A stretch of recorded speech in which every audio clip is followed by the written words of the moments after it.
Bitcoin going up 20x is not a difficult thing. It's done it sometimes in the past. You are saying $1 million Bitcoin. What's the logic behind that? It should reach something like $1 million within the next year. The key here is that everything is different now with the ETFs, with the amount of money able to flow into the Bitcoin ecosystem. There's maybe 1.6 million BTC on exchanges right now. That's not a lot. And at some point, it's going to dry up, especially at the rate at which the ETFs are hoovering up all the coins at the moment. Bitcoin is going to go to $1 million sooner or later. So it's just like we're predicting next year there's going to be a summer, right? It's an inevitability. Brother, what's that? What's that, brother? What's going on, guys? K-Dub here with another episode of Crypto Zombie. Welcome back to the channel. Hope you're having a great day today. Now, obviously, yesterday was a holiday, so there wasn't really much to talk about with Bitcoin, but if we have a look at what we're doing now, opening up on the trading day, you can see that Bitcoin is actually retesting the top of this parallel channel, which is something that we had anticipated would happen. We already got one retest right here, but we are looking for those multiple confirmations, especially on the lower time frames. Now, the bigger question, obviously, is now, are we going to end up somewhere down back in here, and catch the heart line? Because something interesting, which if you guys have been watching, this is actually a very bullish type of a setup, right? When you have this sort of megaphone pattern, we've seen this many times in the past, right? Now, I don't anticipate, by the way, that Bitcoin's going to come all the way down to 38,000, and I'll explain to you why in just a minute. But if we have a look over here, you can see that we are in fact still in the parabolic trend, right? So even if Bitcoin was to fall, let's say, straight down, we could still catch the top of this area right around that 44,000 area, which was originally acting as that resistance, right? I do believe that was accumulation,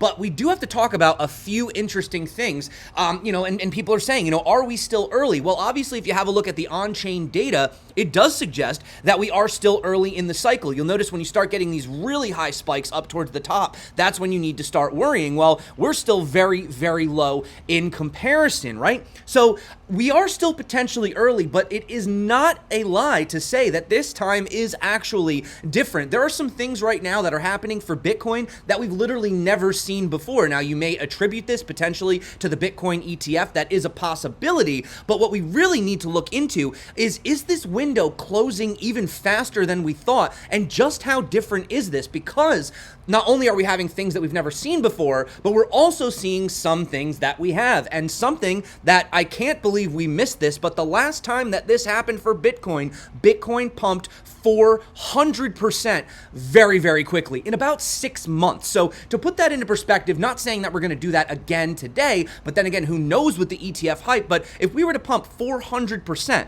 in 6 months, that would put Bitcoin at around $200,000 by somewhere mid this year. Now, is that actually possible? And will it happen? Well, there is more speculation and obviously a lot of shocking ETF data that I do want to go over. And, of course, one other thing that we need to talk about is the fact that we know these cycles tend to be cyclical. And I don't know if you've been watching, but the altcoins are actually finally starting to take off. So I do want to talk about that at the end of this video. I highly recommend you stick around because the two coins that we already mentioned are up since last video, and there are going to be a lot more opportunities. So we're going to talk about a few changes maybe to the channel in a bit, but if that sounds good to you guys, stick around to the end. I got a lot to talk about. We're going to skip the videos today. You're going to have to just look at my boring face talk today, but I want you to pay attention to what's really happening because this is the time, my friends. Well, listen, before we get to the video, I know you're like, oh, you're talking too much, K-Dub. Listen to me, guys. For the past year and a half, okay?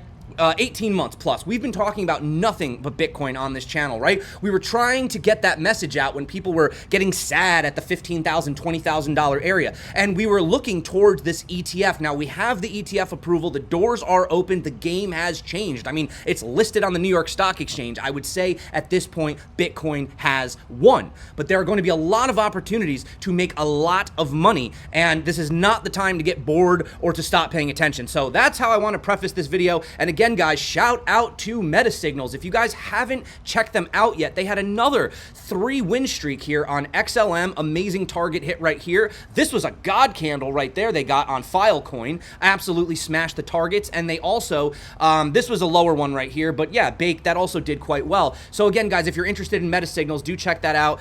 They do have limited space. There's only 200 available before they close up again. And again, if you are looking for a centralized exchange, if you don't want to trade on a decentralized exchange, check out Femex. They're pretty good. They have, you know, decent withdrawals for non-KYC if you're interested. But I want to start with the charts today, guys. And I know when I do the charts, everybody gets bored, but we got to pay attention to what's happening right now. Because as I've shown you, we have about roughly 81.4% chance of basically continuing this trend, right? Now, this is what I really want to talk about, okay? So if we have a look historically at Bitcoin, and I'm using the market cipher down here because it's a really great tool, probably the leading indicator in the crypto sphere. I mean, if you don't have market cipher at this point, I don't really know what you're waiting for. It's a great indicator, but you can see every time we have this RSI turning into the red and hitting this 100 area, you can see that there's a few things that happen. Number one, Bitcoin tends to get back to its previous all-time high quite quickly. You can see back here in February of 2013, right? And we look right here, how long did it take? Well, it only took literally about a month, and Bitcoin pumped 40%, breaking its previous all-time high, right? And again, we didn't have the 200 weekly yet, but as you'll see, we never go back to retest that for quite some time, right? We had it again here, same exact scenario. What happened here? This was June 2016. We had the signal right there, and Bitcoin tapped its all-time high at about 203 days with a 55% increase. Now, this is not,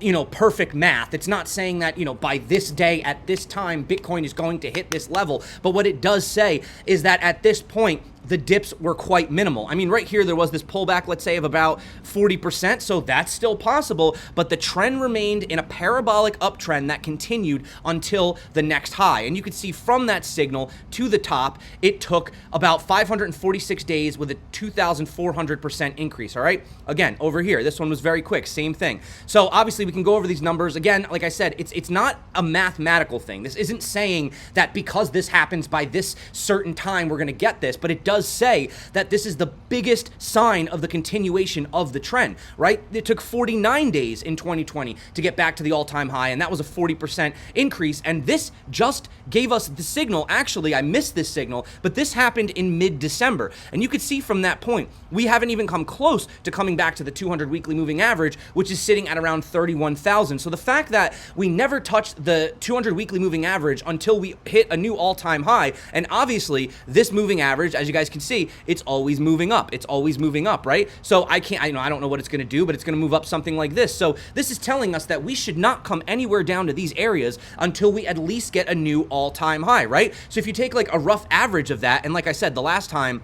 that we had that it broke here, you could see from this level up here, that was about a 400%, okay, increase, and it only took about 6 months to get to the first peak. So if we're looking at getting to a new all-time high in 6 months, the question is the window closing earlier than it usually does? Because what that would signify is that we're getting a new all-time high basically immediately after the halving, or possibly even before the halving, which makes you question if the window of opportunity is in fact closing. Are we seeing something we've never seen before? Now, I just want to point out, when gold launched its ETF, it went sideways for 10 months, but then it went straight up non-stop. I mean, you know, pullbacks here and there, but it did not actually technically enter back into a bear market for 8 years. Now, you've heard the term SuperCycle thrown around a lot for Bitcoin.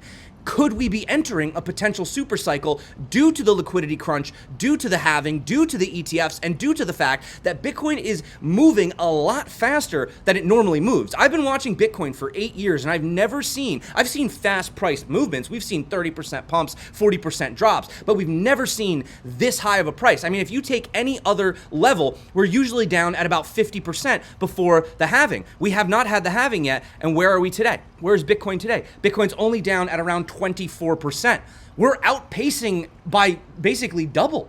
Usually we're only halfway back to the all-time high. Now we only are 24% away, right? So this is almost making you wonder, are we going to have a quicker sort of Bitcoin, all-time high, and then 2025 goes into a bear? Or on the flip side, is the super cycle theory, and do we just go into 8 straight years of an uptrend like we saw with gold? Because remember, Bitcoin is a lot I mean, it's the highest liquid of all the crypto, tokens, coins, but it is very low, compared to something like gold. And, based on what we had done in the past, and this is again why I'm saying Bitcoin is not acting the way that it usually acts. Every time we've had this pump, you can see these are the halvings. Bitcoin is never higher than the previous halving. It's always down about 50%. And once we hit the 0.618, we tend to have a massive correction of about 30 to 40%. You can see we had it right here, okay? Right here, same thing. We have this correction down here. And then if we go here, the question is, why are we so high, and how come we didn't have that rejection yet at the 0.618? So again, this time is in fact different, right? And yes, I mean, there are some major trends that we could still potentially come down to. Nothing is out of the cards. I mean, I obviously have PTSD, from crypto, so although maybe it's not PTSD, because technically I guess I would be used to it, but if Bitcoin was to fall down and reclaim the top of this parallel channel all the way down at around 40,000, I would still be insanely bullish. Because do you realize that in order for Bitcoin to basically break this, it would have to fall below $25,000 to break this trend? This is a very strong uptrend, and you can see right here, we are seeing on the weekly, the money flow is only just getting started. You can see right here, if you just take a simple line and draw this out, you can see that the money flow is in fact growing, and we are well above the EMA ribbon, right? So that's basically the technical aspect that I wanted to talk about. And if you want to look at, for example, something that is a very good indicator of how far we could be away from the top, well, you can have a look right here at the pi cycle indicator, right? So if you look at these bands, obviously once these bands touch, that usually suggests that the end of the market, the end of the move, it's done. Here though, you did get a second opportunity, but for the most part, it generally signals that's the end of the bull run. And you can see if I zoom in right here, we still have a lot of area between these two. In fact, if we were to sort of take what we're looking at right here, just roughly, I mean, I'm kind of just doing this, maybe we're somewhere right around here. So this is basically telling me that buying Bitcoin today, okay, is basically the equivalent of buying Bitcoin back in 2020 at around $18,000. That's the equivalent of what you're doing today, if we base this on the pi cycle top. So when you think about, are we early? Yes, we're early. But if this price continues to move as fast as it has been, and I know it's been boring recently, but if you just look at the overall move, this is pretty fast for Bitcoin, in my personal opinion. And, something I just wanted to get this out of the way. I posted this over on X, which is, if you're not following me, guys, that's where I've been posting when I'm not doing updates.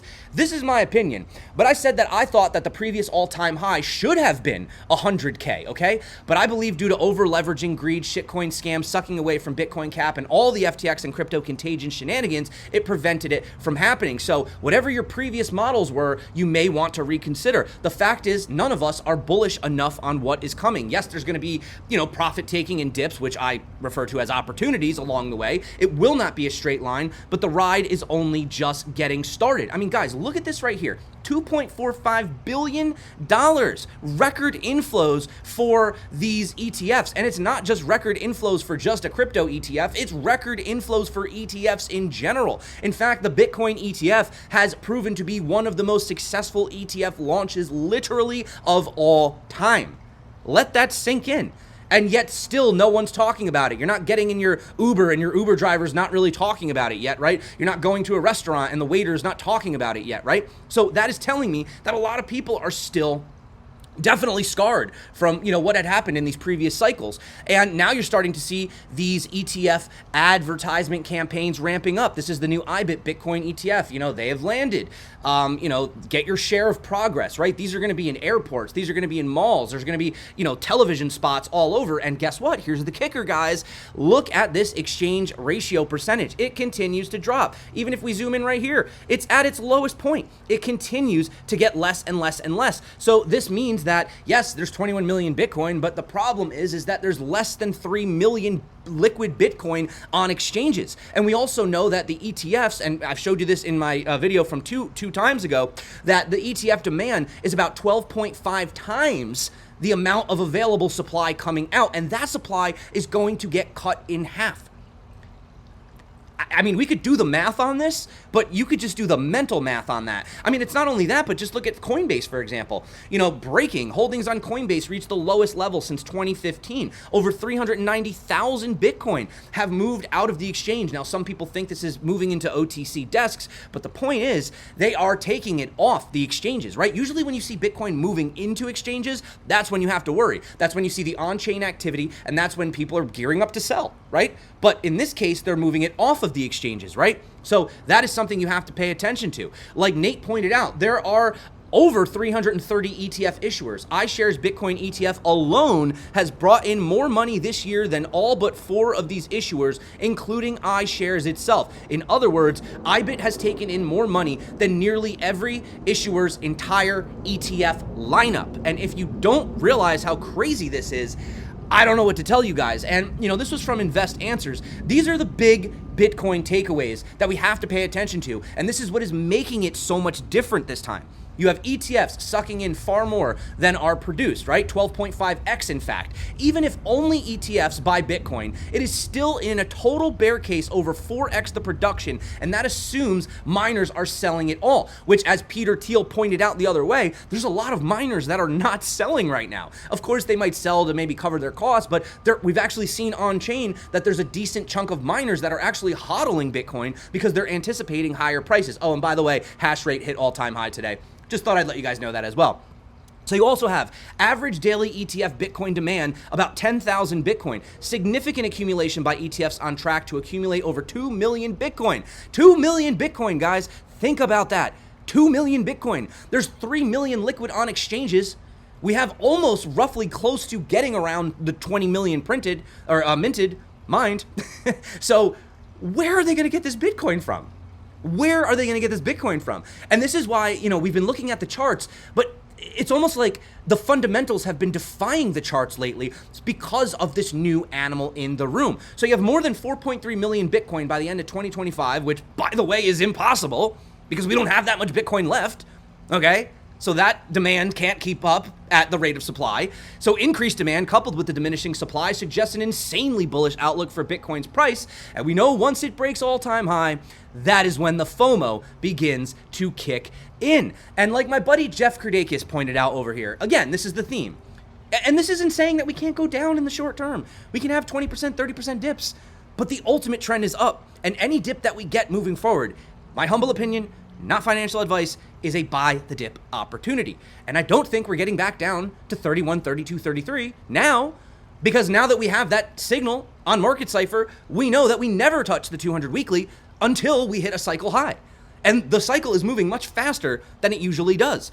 The 2014 to 2017 Bitcoin cycle went 64x from $250 to a low 16,000. The 2018 to 2021 cycle went 20x from 3,500 to 70,000. The current cycle low is 16,000. 64 times this area, that area is $1 million Bitcoin. But even if you just take the 20x, that's a $320,000 Bitcoin. Now keep in mind that these were achieved without ETFs, without easy on-ramps, without institutional adoption, without regulatory clarity, without mass inflation, without corporate adoption, without governments using Bitcoin as a store of wealth. Okay? He says, now we have all of this. Bitcoin is currently the best asymmetric risk-reward opportunity on earth, and not saying you should do this, but he said he recently sold all of his Ethereum and went into Bitcoin. Not saying you should do that. I know Jeff pretty well. I was shocked. I was very shocked when I heard he did that. So even a guy like Jeff, who's usually a little more into the DeFi, a little more into ETH, he is going all into Bitcoin. I believe he is. I'm pretty sure he is. I don't know. Reach out to him and ask him, but I think that's what he said. So anyway, this brings me to the next part of the video, altcoins. Now, I want to preface this by saying I am not a Bitcoin maxi. Bitcoin is the only coin that I really believe in long term. That's fact. As you guys can see, Bitcoin, right? We've been talking about Bitcoin for 18 months on this channel, nonstop, no altcoins, nothing but Bitcoin, because I believed that the narrative all through 2023 leading into the ETF was about Bitcoin. But the thing is we have that victory now. Now, if you don't have one whole Bitcoin, I would highly suggest you may want to try to get one whole Bitcoin, because if you think Bitcoin's going to go to $1 million in 5 to 10 years and you can somehow get $50,000 and just sit on it and forget about it, I think that's a pretty easy trade. But these cycles are proving us now that the altcoins are getting ready to start to rally. Now, usually the altcoins have their massive blow-offs after Bitcoin has its all-time high and starts to come back down. Now, Bitcoin has not had its all-time high yet. So unless you're in some insanely speculative, doggy, kitty cat, shitcoin type of random thing, I can't help you there. But if you're investing in quality projects, at least for the next 6 to 8 months, this would be the time to start allocating, not a lot. You don't want to go in with half, but that 5%, right? Because if you can go in with 5% and that 5% can grow to be 500% of your portfolio, even if you invest in 10 tokens and 8 of them fail, but one of them does, a 30x or 100x, that's all you need in these markets, and you don't have to risk a lot of capital. And what we're seeing right now is the same thing that we saw on the other chart, where Market Cypher is hitting the 100, putting in the red RSI, and as you can see, the guppy is moving into the green. So you can see right here, it happened after we already had, excuse me, not the guppy, the Gaussian channel,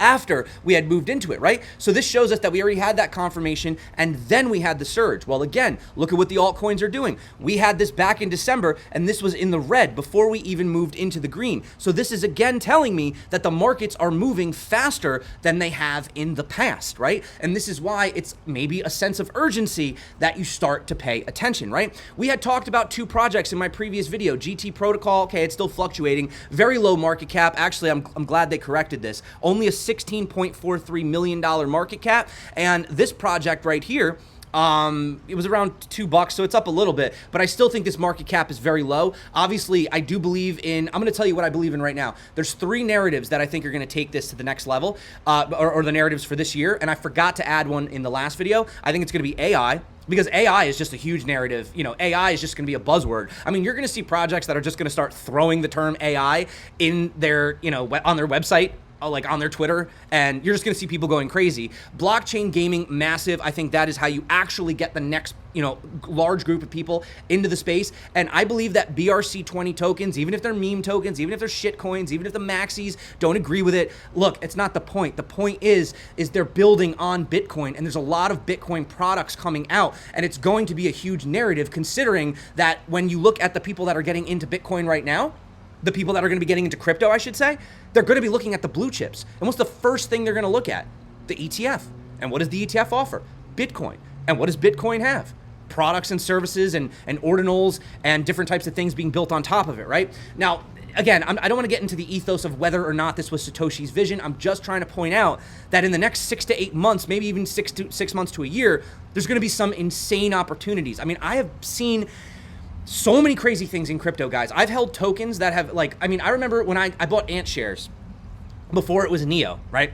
And I got that in 2017. I bought it for like $4.80. It went to $180 at the peak of the market. And I'm not cherry picking. That's just one. A lot of them did that. Now, are we going to get 100Xs? I don't know. I mean, there's always going to be some. Another token that we had talked about, this was sitting at around 2 cents. Now it's around, $3.10. But, if you have a look right here, we were talking about it right in this area. And, it took a little bit of a dip. Oh, no. And then look what happened, guys. It got bought back up. And this is a very low market cap as well, 15.16 million. Now, these are very risky assets, not financial advice. Don't buy these. You're going to lose all your money. I'm just an idiot on the internet. Don't listen to me. Is that enough for a disclaimer? But my point is, if you're putting in 1 to 5% of your capital, these are the ones that have the potential. Like Tada, for example, has a potential 15. This could easily, so the fully diluted market cap is 300. So, I mean, if you're looking 15, to 150 right there, that's a 10x. And you double that, that's a 20x. That's totally possible in a bull market. I have seen, $20 million market caps literally hit $1 billion market caps. Does it make sense? Should it happen? Is it fundamentally logical? No, it's not.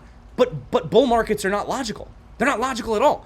It's like bear markets are not logical. Like, everyone was bearish no matter how much good news came out about Bitcoin, and yet the price kept going down and people kept selling and nobody wanted to listen to it. Because in a bear market, no amount of good news is going to make the price go up. And when people start getting bullish and they start putting on those, those bull goggles, and they start sipping the Kool-Aid and they start getting that euphoric feeling, well, guess what? There's nothing that you can tell them that's going to make this turn into a bear. And we are entering that part of the market. Not just yet. I think we're early. That's why I'm telling you this before the masses come in, before the Uber drivers and, you know, the contractors and the electrician and all the people, you know, that you're meeting, you know, at the mall start talking about Bitcoin. I think it's coming, but we're not quite there yet. So that's why we have to pay attention. And again, you know, if you just go over right on CoinGecko, the largest narrative today, up 73% this week, was the PAL AI ecosystem. Now, AI being the key thing to pay attention to. So AI is the number one trend right now. Yes, it's in the PAL ecosystem, but my point is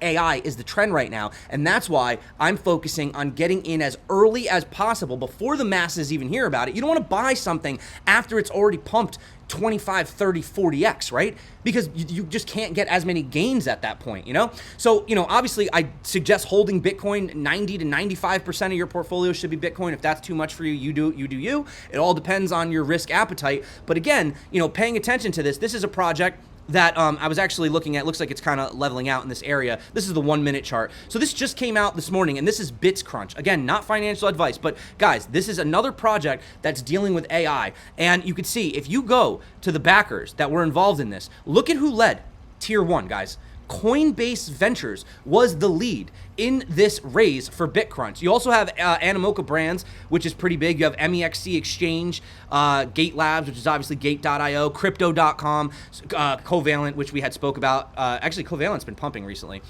We spoke about that a long time ago on the channel. So my point I'm trying to make is, you know, looking at where's this market cap at? Okay, it's a little bit higher. You know, this is about 30, fully diluted of about 444 million. But again, when you have guys like, for example, Coinbase Ventures, and you're able to get this at under 50 million, you know, not shilling it, you know, I'm not paid to talk about any of this, but I mean, these are the opportunities if you want to ride those narratives, you know? And again, you know, you go over to the BitCrunch website, it's AI enhanced decentralized NFT data network, right? These are all those buzzwords. So, I mean, you guys can go through this. Some of the key things that they do is, you know, fraud detection, compliance, AML, lending, and, you know, a whole bunch of other stuff. But, you know, look at the names that are associated with this. And, you know, I think it's just kind of like the writing is on the wall right now. You know, if you've been watching, we've rode the Bitcoin wagon, and I still think if you're not at 1 Bitcoin, I would accumulate. I don't know, get a second job, don't eat out. You know, I don't know what to tell you guys to do, but don't do what I did. You know, well, my house fell into foreclosure, and you guys know the drill. I was a little crazy, but yeah, don't do what I did. But at the end of the day, guys, you know, the next 6 to 8 months could be that insane opportunity where you literally see those stories, you know, like the movie about the GameStop kid, you know, or Doge millionaires, or Shiba Inu millionaires, or, you know, I'm not really pushing meme coins. I don't know. You can do what you want with those, but these are the times which, I mean, I'm not kidding. You can turn like $5,000 into like, I don't know, 250,000 or $1 million. I mean, I'm not trying to overhype it, oversell it. It's possible. Is it going to happen with all the altcoins? I don't know. I don't know if you could just like blindly throw a dart like you used to be able to do back in the day. But I think if you focus on the hot narratives, I don't like meme coins because they don't have a purpose and they're just way too speculative, and a lot of people get burned on them. But when you look at the narratives being AI, gaming, and BRC20 tokens, guys, I think that's where a lot of the money is going to be made in this bull run. So, you know, Bitcoin is the bank. It's the crypto bank. That's where you set it, you forget it, and you take 1 to 5% or 3%, whatever you're comfortable with. Just keep in mind, the more you start putting into these altcoins, the more risk. Yes, it's a higher reward, but if you lose 5% of your portfolio, you still have 95%. You put 50% in, you're not going to be happy when you lose 50%, right? I'm not saying you will. I'm just saying you got to be careful. So that's ultimately it for me today, guys. I just want to let you know we are going to be talking a little bit more about altcoins, maybe having some guests on the show. You know, there's a lot of people that are a lot more into the DeFi space, but I've been doing a lot of deep diving. I've been talking to a lot of people behind the scenes. Although I was not at the Satoshi Roundtable event in Dubai, I couldn't go to that, obviously, but I've spoken to a lot of people who have gone, and I'm not sure what I can and can't say, but let me just say, I have a lot of insight into what is going to be the big driver. So, you know, if you guys want to get subscribed, obviously, I am not a financial advisor. If you buy something or you do something because I said to do it, even if I was right, I appreciate that. But at the end of the day, you have to do your own research. But I'm just going to share with you. I don't have paid groups, nothing like that. I'll never ask you for any money. I don't do sponsorships. These are just things that I look at. And as I begin to see these projects, especially these newer ones that are coming out right now that you can get basically before anyone else is even aware of them, that is where you're going to make the big money, not chasing something that's already up 50x, you know, because everyone now is talking about it on Twitter, right? So anyway, guys, I love you. Hope you're having a great day today. Hope you were able to deal with a video with just me. I know I had no video clips today, so hopefully you were able to stick around to the end. If you're not subscribed, get subscribed. Follow me over on X. I've been posting a lot over there lately. And if you do want to, again, do the 15,000 ES Apex bonus, that is over on Apex. I do have a tutorial popping up right here, right now. And I also have a Femex tutorial as well if you want to check that out for a centralized exchange. So that's it for me, guys. Thank you so much for coming back to the channel. You rock. You're the reason that I make these videos. Until next time, stay crypto. And of course, peace out.